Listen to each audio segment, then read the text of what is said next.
Welcome to the Fantasy HQ podcast, all things NRL fantasy.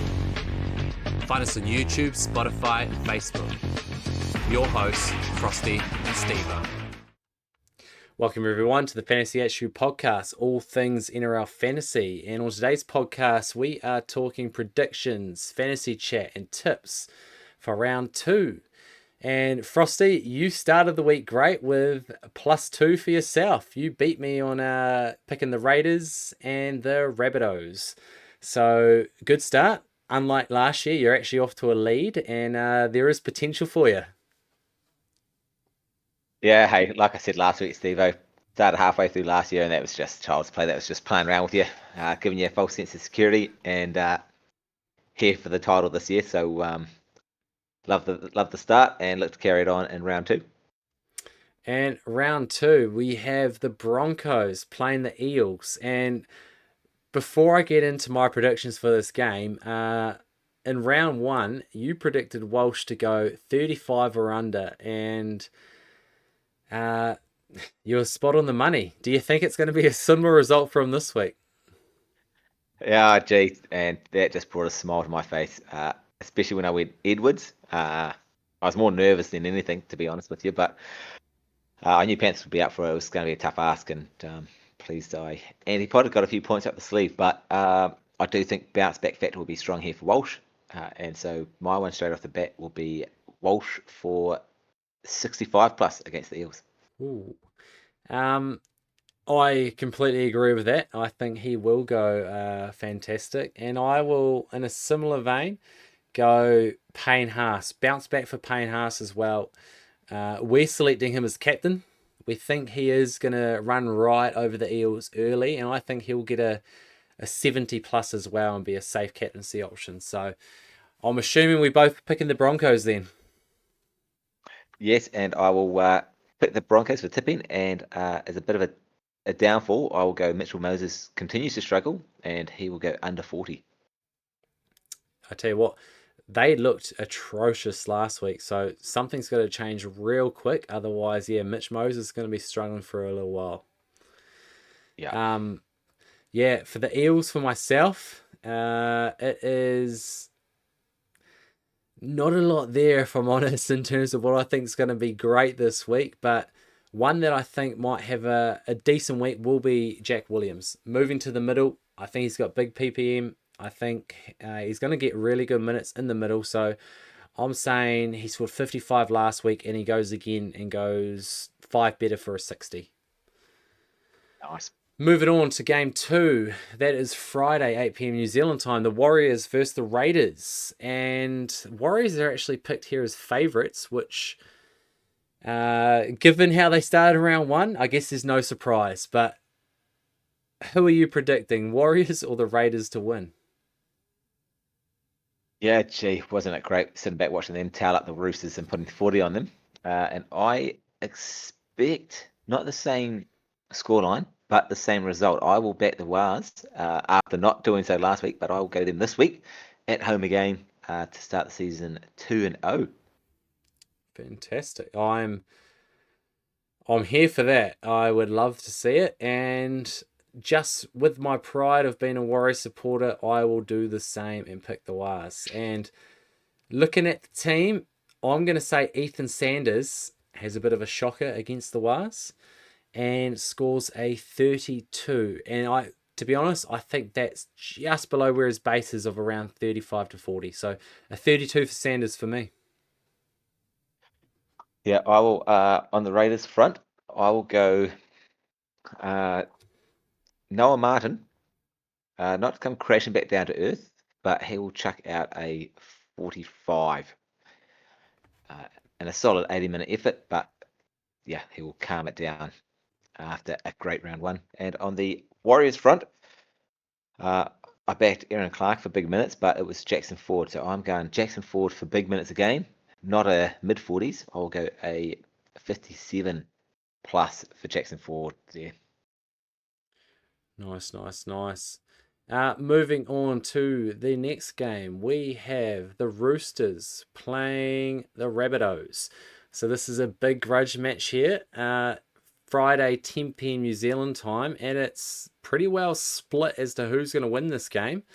Money favourite is on the Roosters, but in terms of picks on the tipping site, it's actually the Rabbitohs as favourites. So, an interesting one here. For me, I'm going to go the Roosters as a bounce back at home. And I think Sam Walker has a much better performance. And let's say he scores in the 50s. Yeah, gee, this is, I think, probably the game of the round when it comes to the outcome. Big grudge match, like you said. And yeah, Rabbitohs look good. Roosters certainly did not. And I'm actually going to pick the Bunnies to continue their start to the season. So I will go them to start 2-0 and grab the win against their arch rivals on the back of, although I don't have him, Latrell Mitchell going big for a 65 plus again. I think he's in for a big one if Bunnies aren't to get it done. And on the negative side of life, I will go with James Tedesco to come back down, and he will go for a 42, which you're still probably happy with as a coach, but he'll calm it down. Negative side for me, and we have him in our Fantasy HQ team for fantasy, but Nat Butcher, I'm predicting sub 40, hence why we've dropped him out of our scoring side. So it might be a bit heartbreaking, but sub 40 this week, unless there is a change to into the starting side. Next up on Saturday, 5 p.m, we have the West Tigers versus the Cowboys. West Tigers favourites, and I will be picking the Tigers. And I'm going Terrell May 80 plus. Yeah, I will also pick the Tigers. I just don't like the state that the Cowboys were in last year, and they look to be continuing that. I will go the brother of, and I will go Taylor May to start things off as a gun centre price person. Live up to that with a 60 plus. And for me, on the Cowboys side of things, Tommy Chester, back in the narrative for our HQ team, I'm going to say he scores a 22, my lucky number. So won't be so lucky this occasion. No, unfortunately not. Cotter, to continue his pain for me, he'll go a 38. He'll go sub 40. I'm glad I stayed clear of Cotter in round one. Next up, we have 7:30 p.m. Saturday night, Dragons versus Storm. I'll be picking the Storm. And for me in that game, I'm going to say Lasati goes again with 50 plus. And I'm going to say Damien Cook again goes really good with a 70. Yeah, I will go the Storm also. And I will go on the Dragon side, Situ 2.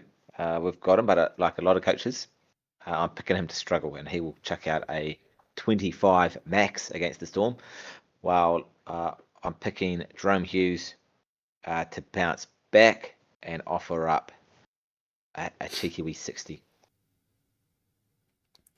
And the late game on Saturday night is the Panthers versus the Sharks. Panthers hot favourites.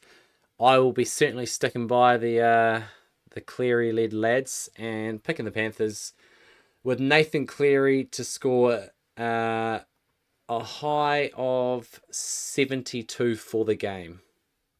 On the other side of the coin, Nicholas Hines to score a 42, 30 points difference. So I think he's going to be coming crashing down to earth with a lot less attacking stats.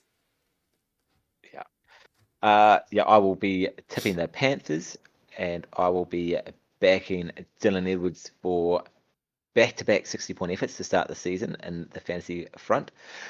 And I will go with Vanilla Blake to chuck out a sub 45 effort. And moving on to the next game, we have Seagulls versus the Knights. A bit of a difficult game here. I'm going to pick the Knights as the outsiders. We did the same in round 1. It paid off there. I'm not sure which way you're going to go, but the Eagles didn't look too bad. But I'm going to back the Ponga narrative to go back-to-back 80s. So a little bit risky there, but Ponga back-to-back 80s, and Travojevic, he got 67. I think he's going to have a reduction. It'll be sub 50, but I still think it'll be like a 47, 48, somewhere around there. And I'll be pretty happy with a Knights win. A point of difference here. Although I didn't like how they started 12 minutes straight with the football against the Raiders and didn't do a heck of a lot, and then end up throwing that game away, getting steamrolled before bringing it back somehow. Like they showed patches, but I think a lot of learning from that. At home again, tough place to win. On the back of Captain Turbo, he will go large. I'm picking him for a 65 plus, and I will go on the Knights front and McEwen to remain sub 40. If that's the case, I'm glad we stay clear of him. There's still 11.6% owners, so they'll be hoping for a much better performance. But moving on, we have the last game of the round, 8:15 New Zealand time on Sunday. Dolphins versus the Titans, and this game, I think it's an easy pick for the Dolphins, and I'm going to say Cobbo gets a hat-trick and gets 64 points. So I need that to happen because he's on my fantasy side. So I'm praying, I'm crossing my fingers, everything that you can do, and backing Cobbo to get a few meat pies. Beautiful. Yeah, I will tip the Dolphins also. I think this could be the highest scoring game of the round. Titans hopefully coming to the party with more than 10 points like they did against the Sharks. I think Isaiah Katoa for a 60 plus, and I will go with Faimani to score a try, but go sub 35 again. And really hold that money making a little bit. Anyway, that is our tips locked and loaded, and we've got a couple different pods there. I've gone the Knights and I've gone the Roosters over your Rabbitohs and Seagulls. So a couple differences there. You're already +2 up. I hope to catch you this week. I'll be +4 after this round. I hope to catch you, and then we're back on even ground heading into round 3. So thank you, Frosty. I appreciate the predictions there, and hopefully we get a few of them right and, make a few fans some money. Yeah, enjoy that one, Steve. Thanks again, mate. Awesome. We'll see you on the next one, everybody. Thank you, and do subscribe if you've made it this far. Appreciate it. We appreciate your support for the Fantasy HQ podcast, all things NRL fantasy. Subscribe on YouTube, follow on Spotify and Facebook, and most importantly, thanks for watching.